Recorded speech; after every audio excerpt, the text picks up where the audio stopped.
प्रिय विद्यार्थियों, मैं दिग्विजय, सह आचार्य प्राणीशास्त्र विभाग, राजकीय महाविद्यालय नौका। पिछले व्याख्यान की निरंतरता बनाते हुए आज भी अपन basis of classification of animals, जंतुओं के वर्गीकरण का क्या आधार है, उसी पर आज का व्याख्यान केंद्रित रहेगा।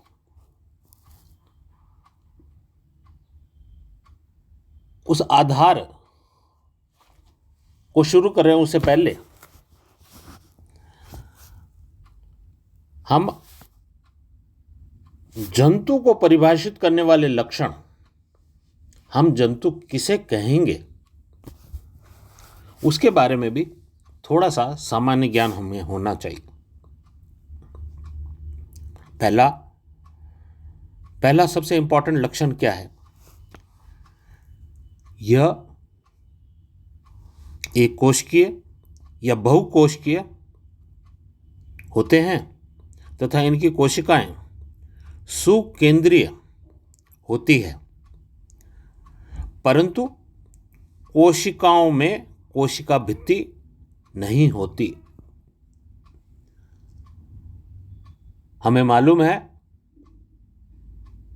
कि जो प्लांट्स होते हैं, जो प्लांट सेल होता है, उसकी विशेषता ये कोशिका भित्ति होती है, जबकि इन एनिमल सेल्स के अंदर यह अनुपस्थित होती है। दूसरा, प्रत्येक जंतु अपने जीवन में किसी न किसी प्रवस्था में गमनशील होता है। जो जंतु वयस्क प्रवस्था में स्थानबद्ध होते हैं, उनके जीवन वृत्त में भी गमनशील शिशु प्रवस्था अवश्य होती है। विद्यार्थियों, जंतुओं का सबसे इंपॉर्टेंट कैरेक्टर वो होता है दे आर मोटाइल। वो गमनशील होते हैं, एक स्थान से दूसरे स्थान तक चलने की क्षमता होती है उनमें। लेकिन हमें कई बार ऐसे जंतुओं का सामना होता है जो स्थानबद्ध होते हैं, जिन्हें सिसाइल कहते हैं। वो कहीं एक स्थान पर चिपके हुए अपने को पूर्ण जिंदगी के अंदर वहीं पर एक स्थान पर ही पाए जाते हैं। लेकिन ऐसे जीवों के भी जो लार्वल स्टेजेस होते हैं, उन अवस्थाओं के अंदर निश्चित रूप से उनमें भी गमनशीलता पाई जाती है। तीसरा पॉइंट, जंतु परपोषी होते हैं, अर्थात वे अपने पोषण के लिए अन्य जीवों पर निर्भर रहते हैं। इसे हम अंग्रेजी में हिट्रोट्रॉपिक कहते हैं। जंतुओं के भांति ये स्वयं अपना पोषण क्लोरोफिल के माध्यम से प्राप्त नहीं कर सकते, इनमें क्लोरोफिल उपस्थित नहीं होती। चौथा पॉइंट, जंतुओं में लैंगिक प्रजनन आदर्श रूप में होता है, कुछ में अलैंगिक प्रजनन भी होता है। विद्यार्थियों, जब हम वर्गीकरण के निम्न फाइलम से उच्चतर संघों की ओर जाएंगे तो आप स्वयं देखेंगे कि प्रोटोजोआ, पॉरीफेरा, सिलेंट्रेटा, यहां तक तो अलैंगिक प्रजनन अपने को देखने को मिलेगा लैंगिक के साथ साथ। लेकिन जैसे जैसे हम उच्चतर संघों की ओर बढ़ेंगे तो वहां पर अलैंगिक नहीं, सिर्फ लैंगिक प्रजनन ही पाया जाता है। इसलिए जंतुओं में लैंगिक प्रजनन आदर्श रूप में लिखा गया है, जबकि निम्न संघों के अंदर अलैंगिक भी पाया जाता है। पांचवा, तंत्रिका कोशिकाओं की उपस्थिति के कारण जंतुओं में प्रतिक्रियाशीलता अर्थात वातावरणीय उद्दीपनों से प्रभावित होकर प्रतिक्रिया करना इनका गुण होता है। विद्यार्थियों, ये जो नर्व सेल्स होते हैं, इनके कारण हर एक जंतु में प्रतिक्रियाशीलता, जिसे रिएक्टिविटी कहते हैं, जब भी कोई वातावरणीय उद्दीपन स्टिमुलस उसको प्राप्त होता है तो उसकी वो निश्चित रूप से प्रतिक्रिया करती है। यह गुण इन जंतुओं को विशेष बनाता है। वैसे तो जंतुओं के बहुत सारे अनेक विशेष लक्षण हैं, लेकिन ये मुख्य 5 आपके सामने आज चर्चा के लिए रखे हैं। अब आते हैं अपन वर्गीकरण के आधार पर। जंतुओं में कोशिकाओं की संख्या, सबसे पहला आधार इन्होंने नंबर ऑफ सेल्स को माना है। हम सब ने पढ़ा है कि 2 प्रकार के, प्रोटोजोआ और मेटाजोआ, अर्थात जो एक कोशिकीय होते हैं वो प्रोटोजोआ कहलाते हैं और जो बहुकोशिकीय होते हैं वो मेटाजोआ कहलाते हैं। प्रोटोजोआ की लगभग 80,000 जातियां हैं। यह एकल अथवा निवयी होते हैं। कोशिकांग विशिष्टता होती है। केंद्रक एक अथवा अनेक होते हैं। प्राणीसम या पादसम या मृतपोषी जीव पोषण होता है। मुक्तजीवी या सहजीवी या सहभोजी परजीवी होते हैं। ये स्वच्छ जलवासी या समुद्रवासी या आंध्र स्थलवासी होते हैं। इनके उदाहरण अमीबा है, युग्लिना है, पैरामीशियम, मोनोसिस्टिस आदि हैं। हम इनके बारे में जब संघ का वर्गीकरण करेंगे तो इनको और अधिक डिटेल में अध्ययन करने वाले हैं। दूसरे होते हैं मेटाजोआ। इस उपजगत के अंतर्गत बहुकोशिकीय प्राणी सम्मिलित किए गए हैं। कोशिकाओं परतों या उत्तकों में व्यवस्थित हो जाते हैं। प्रोटोजोआ प्राणियों में को मीजोजोआ, पैराजोआ और यूमेटाजोआ 3 शाखाओं में विभाजित किया जाता है। उसके बाद आता है अपना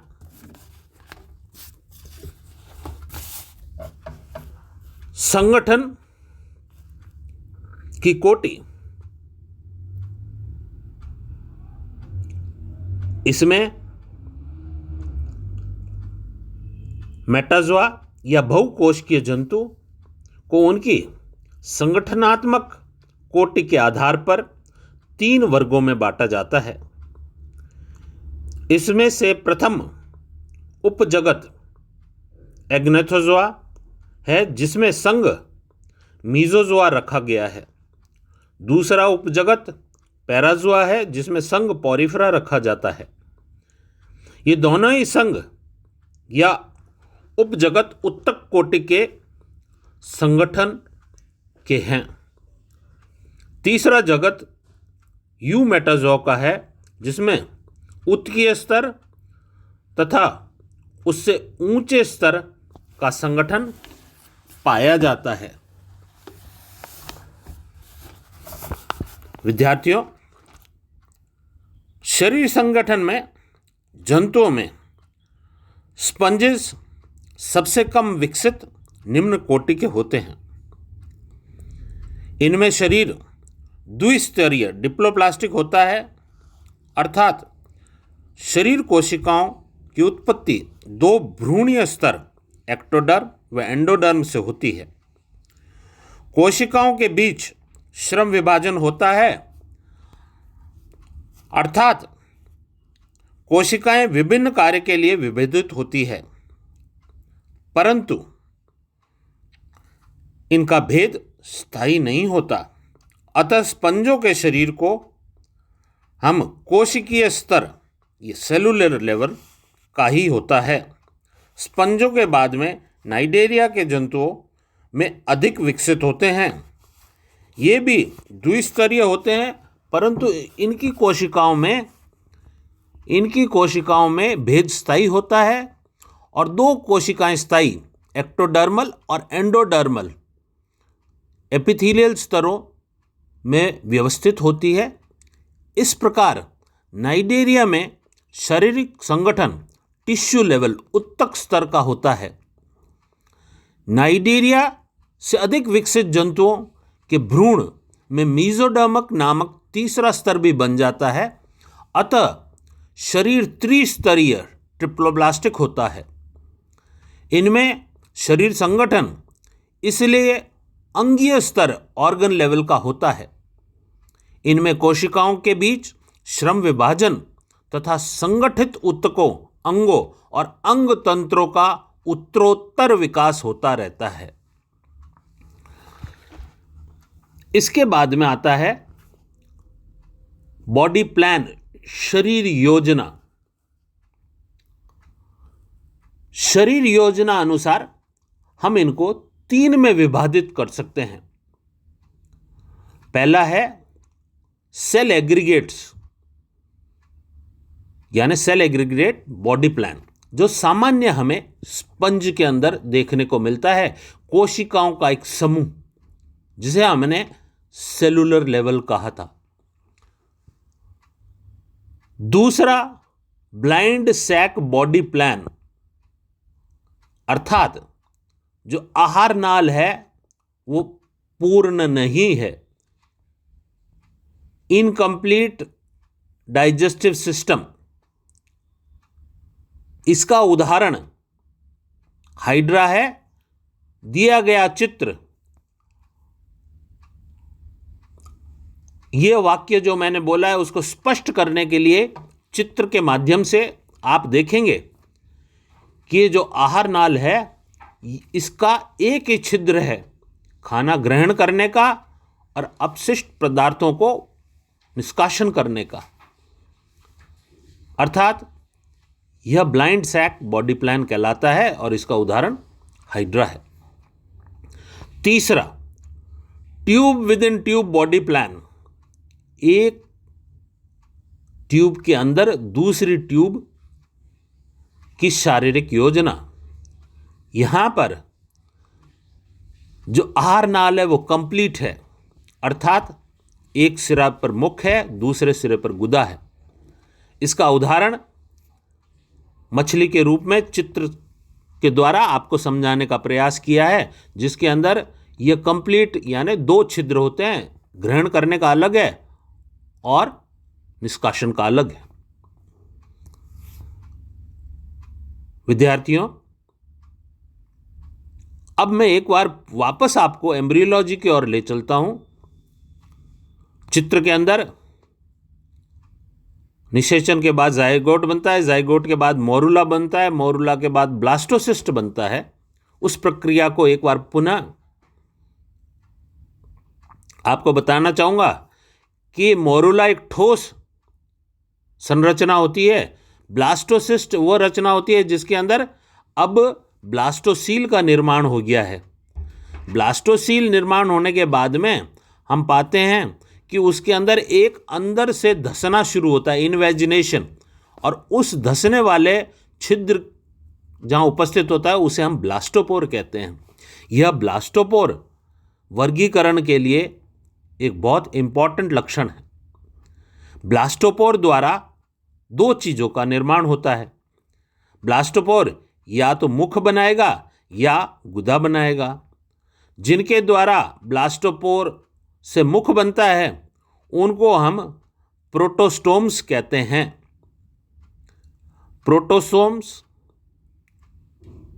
वह सारे फाइला है, सारे संघ हैं, सिर्फ 2 को छोड़कर, वो है इकाइनोडर्मेटा और कॉड्रेटा को। अर्थात Protozoa, Porifera, coelenterates, Platyhelminthes, Aschelminthes, annelids, arthropods, mollusc, यहाँ तक के सब जीव प्रोटोस्टोमिया कहलाते हैं। अर्थात इन सब जीवों के अंदर ब्लास्टोपोर द्वारा मुख का निर्माण होता है। फिर आता है ब्लास्टोपोर द्वारा गुदा, एनस का जिनमें निर्माण होता है, उन्हें हम कहते हैं ड्यूटेरोस्टोमिया। ये ड्यूटेरोस्टोम्स के उदाहरण दो हैं, इकाइनोडर्मेट्स और कॉड्रेट्स। अर्थात यह उच्चतर लक्षण है। इस प्रकार आज हमने ये वर्गीकरण के 3 आधार जाने। आने वाले व्याख्यानों में इसके अलावा जो जो और इंपॉर्टेंट आधार हैं उनके बारे में हम चर्चा करेंगे। विद्यार्थियों, आज वाला जो टॉपिक है उसका मैं व्हाट्सएप पर पीडीएफ भी डालूंगा और होम असाइनमेंट भी डालूंगा। आशा करता हूं कि आप पूर्व के भांति इस पीडीएफ की सहायता से आज के व्याख्यान को समझने का प्रयास करेंगे और उसके आधार पर दिए गए होम असाइनमेंट को भी करेंगे। धन्यवाद।